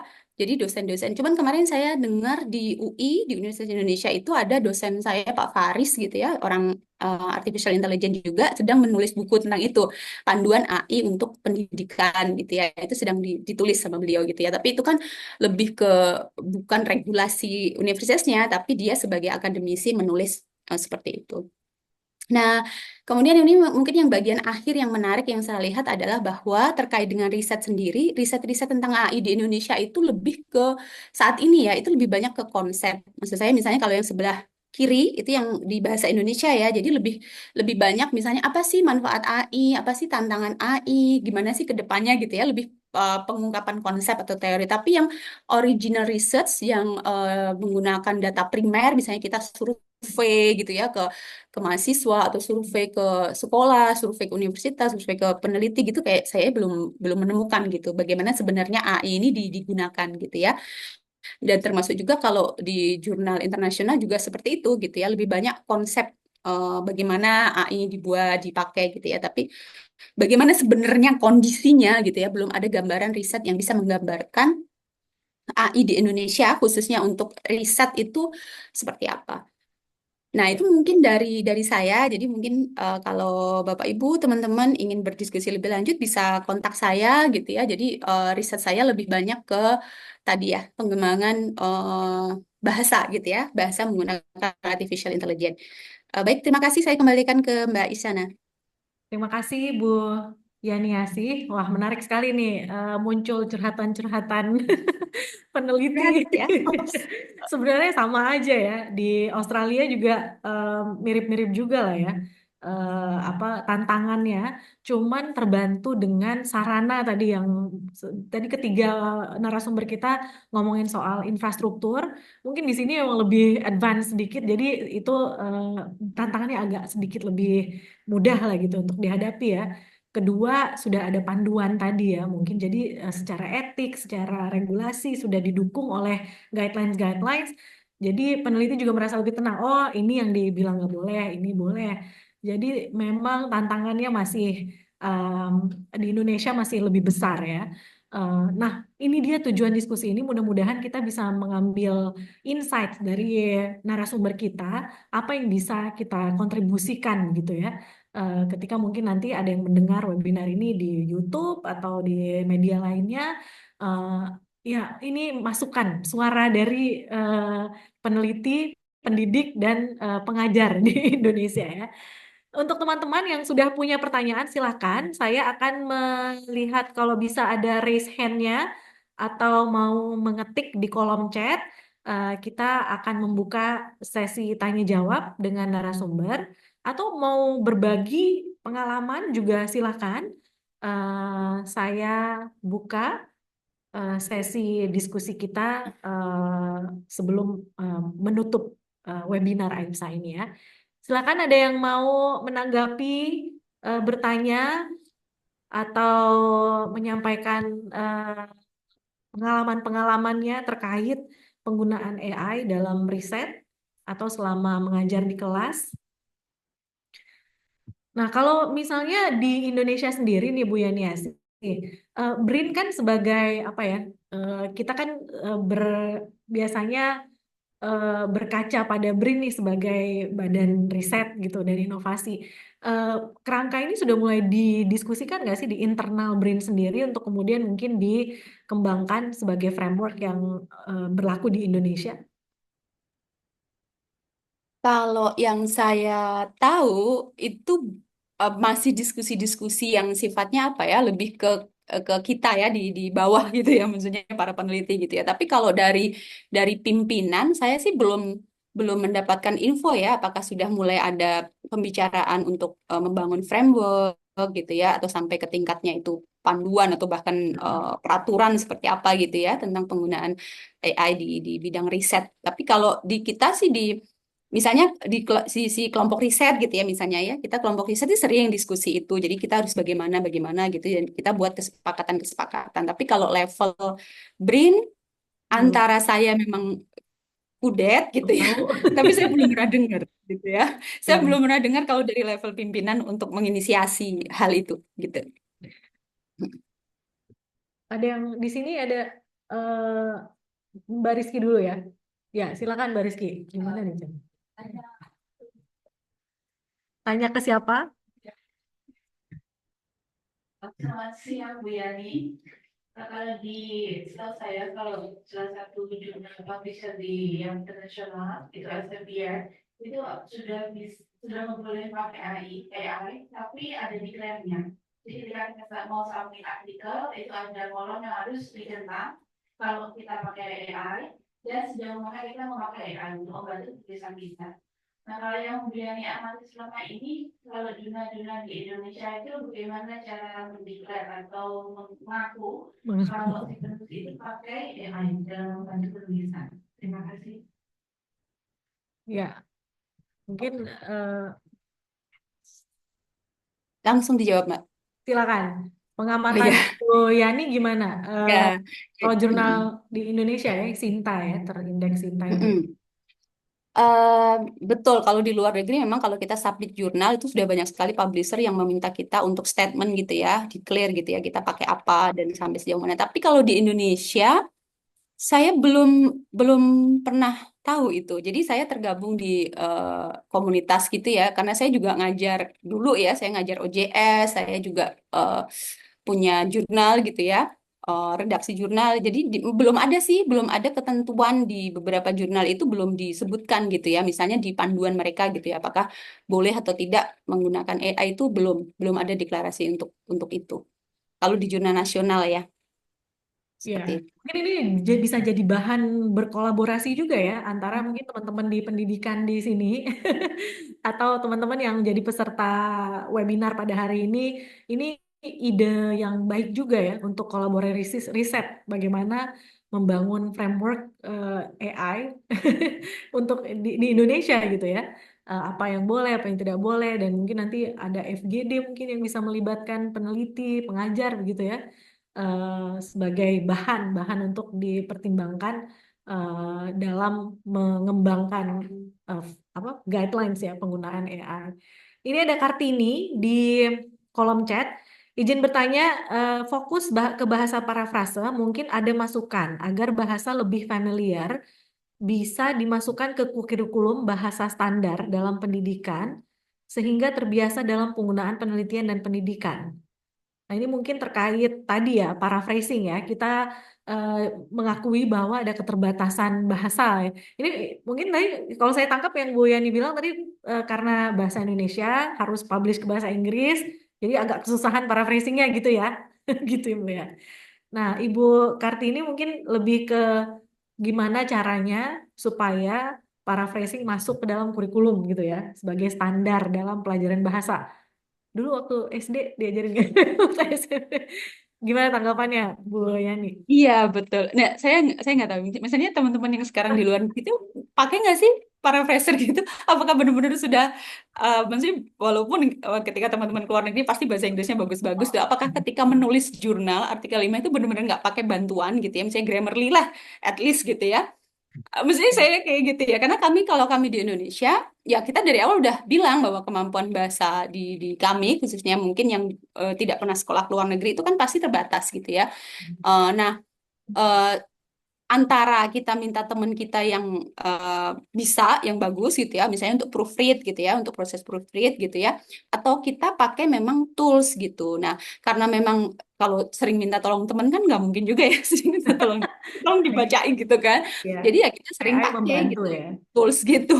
Tools itu memang makanya tools itu laris banget kalau di Indonesia gitu ya, karena itu sangat membantu. Nah, tadi idenya Mbak Kartini mungkin ya, kalau itu masuk ke dalam Kurikulum. kurikulum gitu ya. Nah, saya kurang tahu nih, misalnya kalau di SMA misalnya ya tadi, apakah kalau misalnya kayak di S1 itu kan pasti dapat bahasa ya, S1 S2 awal tuh dapat bahasa nggak sih? Masih dapat bahasa Inggris gitu ya. Itu kan lebih ke umum ya, maksudnya kita Ya, belajarnya juga bukan untuk umum, bukan penelitian, bukan untuk nulis benar. ya. Betul, bukan menulis ilmiah gitu. Itu kan agak berbeda ya. Kemampuan bahasa Inggris secara umum, misalnya kita conversation atau grammar secara umum dengan menulis tulisan ilmiah itu kan memang agak berbeda gitu ya. Jadi mungkin bagus gitu ya kalau misalnya entah di bagian mata kuliah kan biasanya selalu ada mata kuliah metode dan penulisan ilmiah ya kalau kita postgraduate di Indonesia ya S2 S3 itu pasti ada mata kuliah itu. Tapi setahu saya sih tidak ada bahasa Ya, bagaimana untuk menulis menulis bahasa. ya, spesifik Iya, untuk menulis memang agak susah. betul. Meskipun yang kuliah di luar negeri ada persiapan-persiapan juga sih. Mungkin kita bisa tanya ke salah satu narasumber kita, Daeng Alam mungkin bisa menceritakan pengalamannya menulis dalam bahasa Inggris dan bagaimana AI membantu misalnya. Silakan, Daeng. Oke. Jadi bahkan mahasiswa yang orang asli di Inggris pun sebenarnya yang native English pun sebenarnya mereka juga masih butuh. Saya waktu di US ya, waktu S2 di US, itu saya sempat ambil academic writing. Nah, mayoritas yang ambil academic writing itu malah orang-orang bule sendiri, orang-orang Amerika. Jadi memang kalau kita nulis itu di academic writing memang sangat butuh bantuan, khususnya ilmu paraphrasing. Nah, sepengalaman saya, teman-teman di Australia juga ketika kita ada kelas, kita diskusi, mereka juga menggunakan AI. Jadi sangat penting sebenarnya untuk mengajarkan juga bagaimana penggunaan paraphrasing yang baik. Yang mana saja boleh, yang mana saja tidak boleh. Nah, kalau di Kartin sendiri kan kita dapat Grammarly free ya. Nah, saya sudah uji semua alat paraphrasing mana yang tidak terdeteksi oleh Grammarly Kartin. Ternitin, bukan? Turnitin sama Grammarly bisa Oh, deteksi juga. Ya, bisa deteksi juga.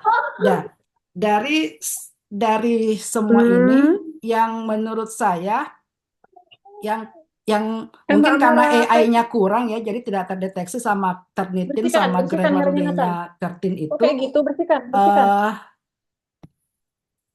itu DeepL.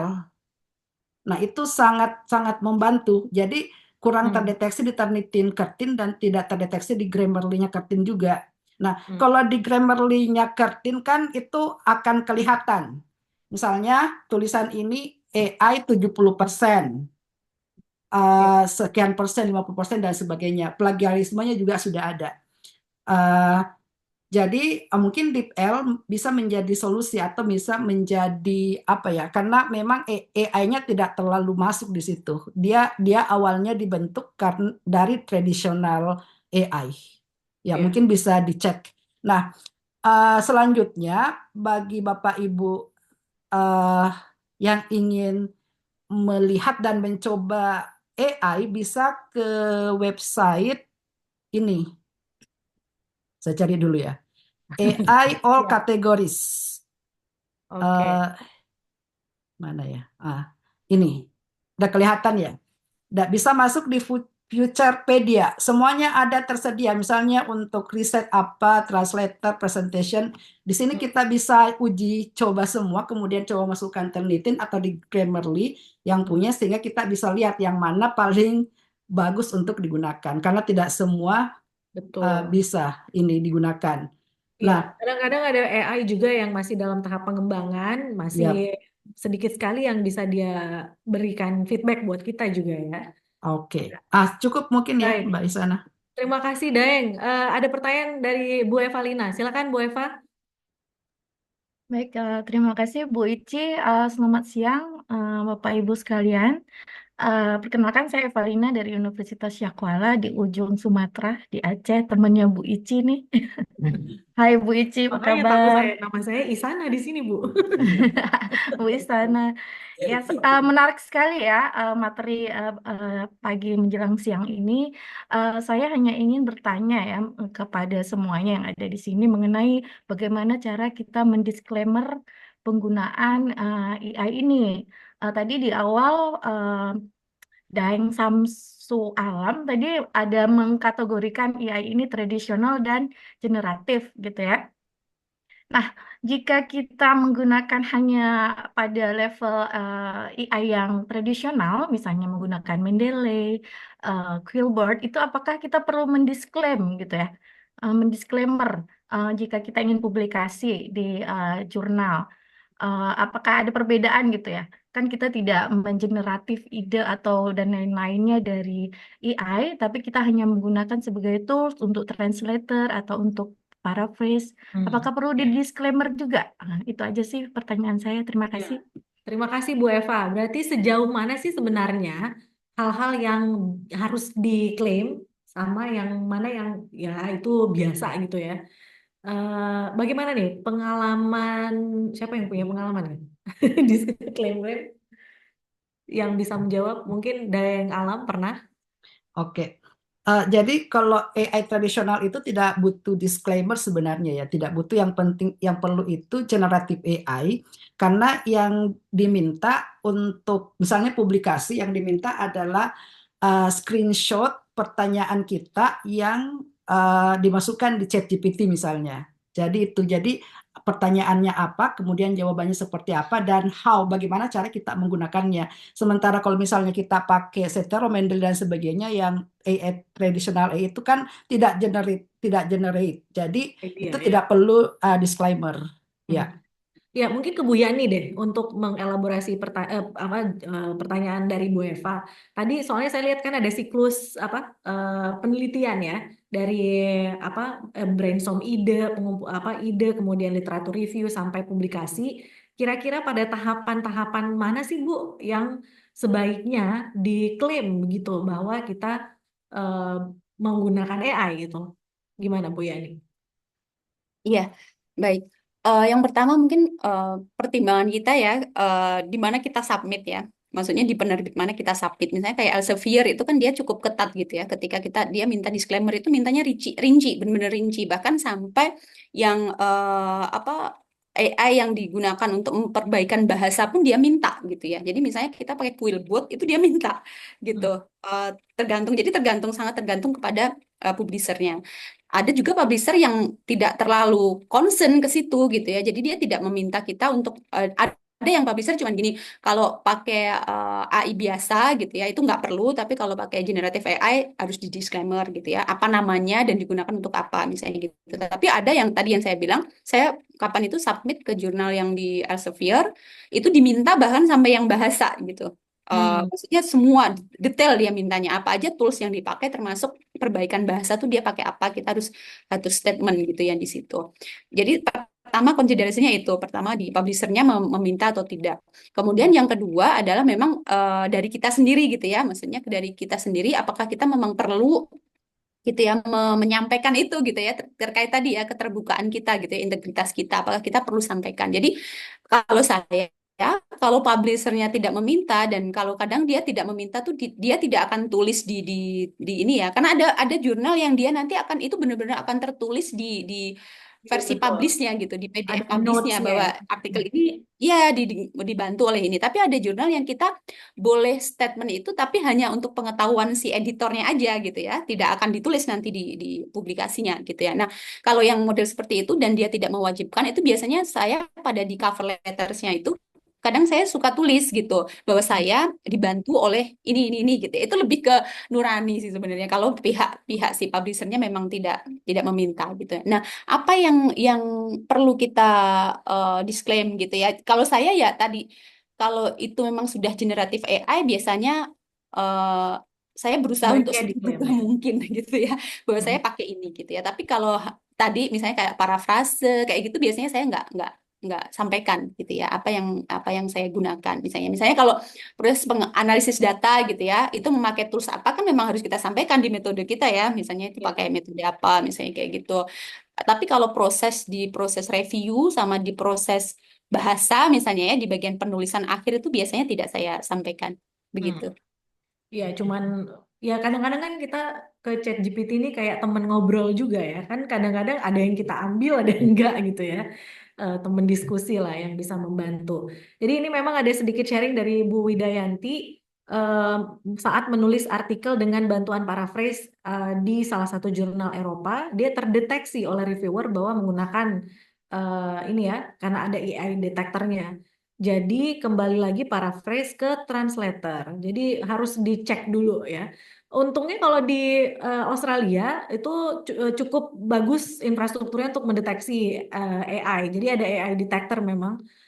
Dan banyak dosen-dosen sudah tahu nih berapa persen gitu ya. Tapi mungkin di Indonesia belum ada. Jadi masih merasa oh aman nih gitu ya, mungkin ya.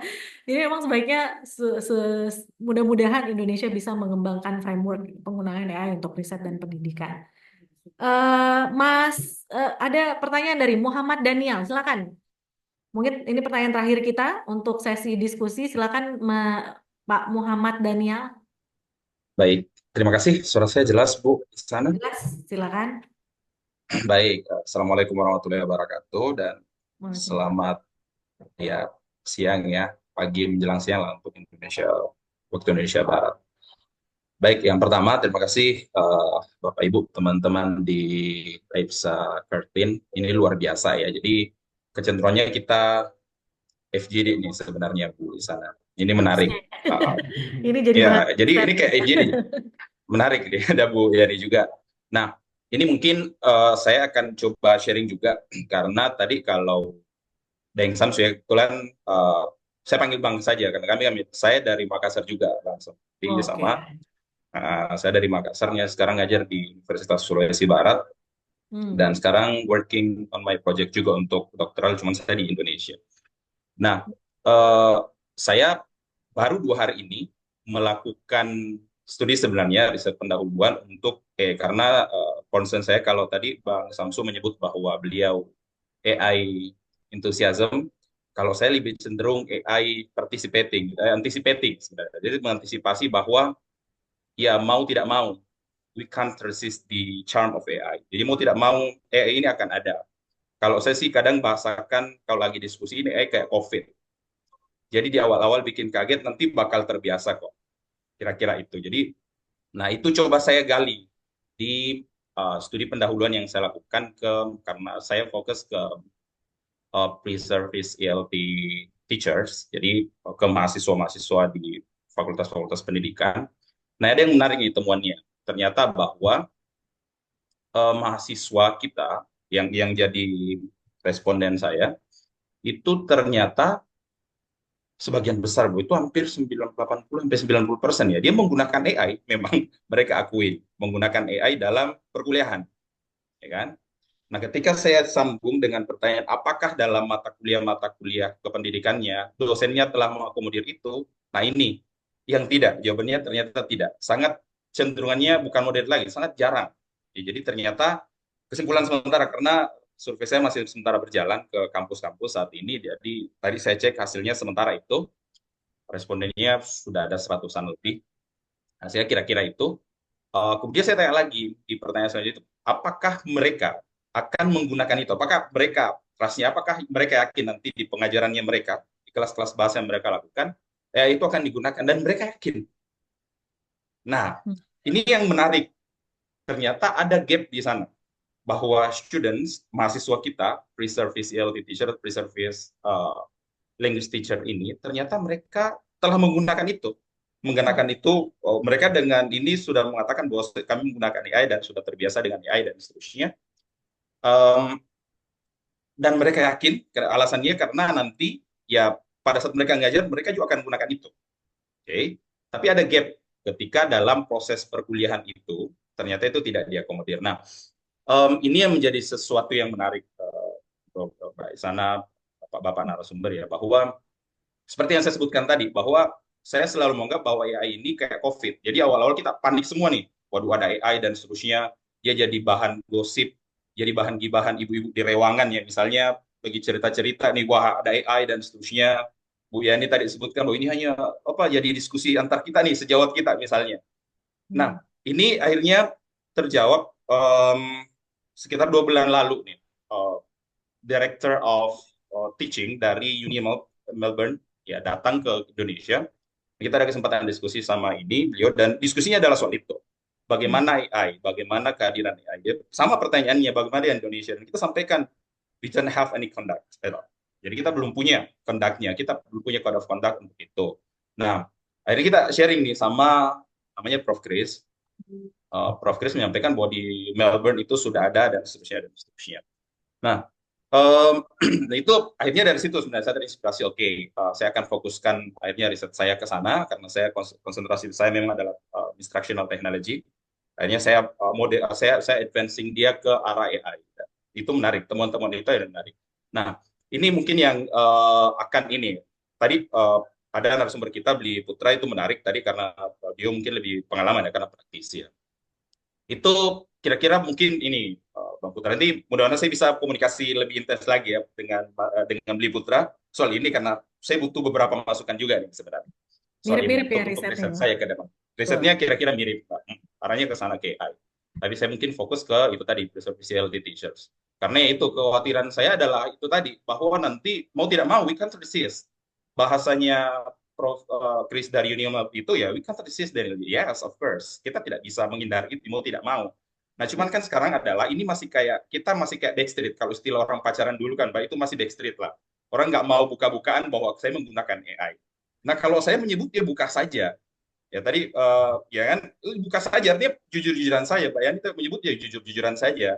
Yang penting ya tadi tidak digunakan untuk sesuatu yang curang, tidak untuk plagiasi dan seterusnya. Jadi menarik tuh tadi Bli Putra sudah menyebutkan bahwa ini sudah bisa digunakan dalam pembelajaran. Sempat juga saya melakukan di salah satu sekolah internasional di Bogor. Saya bertemu ada kesempatan diskusi dengan academic supervisor-nya. Di sana kebetulan pengajarnya itu banyak yang expatriate juga. Nah, ternyata salah satu temuan yang menarik bahwa guru-guru yang dari yang foreigner ini ternyata dia sudah mengajarkan menggunakan AI. Jadi sudah dijelaskan menggunakan AI itu sudah tidak ditutup. Jadi siswanya itu sudah diminta. Nah, cuman dengan tadi yang mirip-mirip dengan Bli Putra sampaikan. Jadi AI bukan ini. Artinya kalau guru-guru kita masih berpikir untuk menggunakan taksonomi belum level 1, level 2 ya nggak bisa. Kalau hanya menanyakan sebutkan ini ya nggak bisa. Ya Bli Putra kira-kira itu. Kalau hanya menggunakan itu pasti nggak bisa. Tapi kalau itu juga mau tidak mau, mungkin, ya mungkin keberlanjutan dari apa yang kita diskusikan nih bisa panjang ya. Misalnya bagaimana mengintegrasikan ke kurikulum begitu ya. Kemudian bagaimana Pak. prom-prom yang bisa dipakai untuk student dan mahasiswa bisa berkembang. Arah disertasi saya adalah itu, how to integrate that. Jadi mengintegrasi ini, mau tidak mau AI ini harus diintegrasi kalau saya.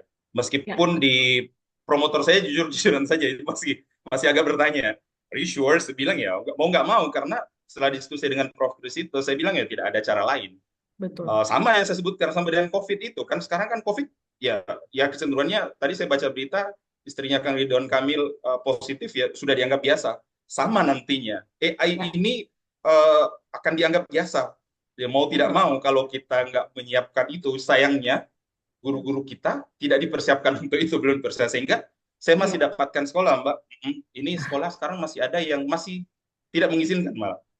Bahkan gadget itu tidak diizinkan. Saya bilang ya bisa. Iya, memang ini harus ada banyak sekali penyesuaian-penyesuaian karena inovasi dan teknologi kan selalu berkembang ya. Masa kurikulum kita gitu-gitu aja ya kan. Baik, terima kasih Mas Pak Daniel, Bang ya, Bang loh. Pak Daniel atas sharingnya menarik sekali dan ini salah satu tujuan kita mengadakan diskusi webinar AIPSA secara online dan mengajak teman-teman di Indonesia untuk bergabung. Salah satunya adalah peluang untuk berkolaborasi di riset juga gitu ya. Mungkin benar sekali, teman-teman di sini bisa berkolaborasi dengan BRIN atau dengan teman-teman periset yang ada di Indonesia juga, sama-sama lah kita bisa berkontribusi ya terhadap isu-isu yang sedang hangat di Indonesia yang perlu perhatian. Terima kasih Bang Daniel sekali lagi, dan karena waktu kita sudah hampir pukul 1, jadi kita akan segera makan siang juga ya. Saya sekali lagi mengucapkan terima kasih banyak untuk teman-teman yang sudah hadir bergabung pada diskusi kita pada hari ini. Mudah-mudahan bisa bergabung di diskusi-diskusi yang mendatang. Dan sangat spesial terima kasihnya kepada narasumber yang bersedia berbagi pengalaman, berbagi pengetahuan. Ibu Yaniasi dari BRIN, Dayang Alam dari Makassar, yang dan juga Beli Buana Putra yang super sekali. Saya tuh salut sekali kalau ada teman-teman peneliti lulusan luar negeri mau menjadi guru ya. Dan ini bukti bahwa kita punya harapan juga untuk Indonesia, kualitas guru-guru kita semakin baik juga di masa mendatang. Terima kasih semuanya sudah bergabung. Nanti jangan lupa yang belum isi form daftar hadir silakan diisi karena ini akan diinput untuk sertifikat, dan kemudian materi-materi nanti yang sudah ada sudah dibagi di kolom chat, silakan. Nanti kita akan email juga kepada peserta materi yang sudah di-share oleh narasumber kita pada hari ini. Baik, saya atas nama panitia Aibsa Kertin mengucapkan banyak terima kasih sekali lagi. Sampai jumpa di kesempatan webinar selanjutnya. Assalamualaikum warahmatullahi wabarakatuh. Waalaikumsalam warahmatullahi wabarakatuh. Terima kasih Mbak Icik semuanya. Waalaikumsalam.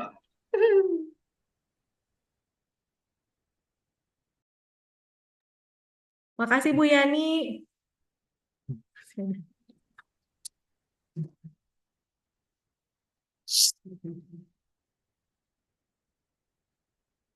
Nanti ya terus nanti mungkin Ini ya yang buat mahasiswa Kertin, terusnya ada di sini. Regulasi penggunaan AI ada di sini. So silahkan dibaca, siapa tahu ini. Saya kemarin ikut di library untuk generative AI webinarnya.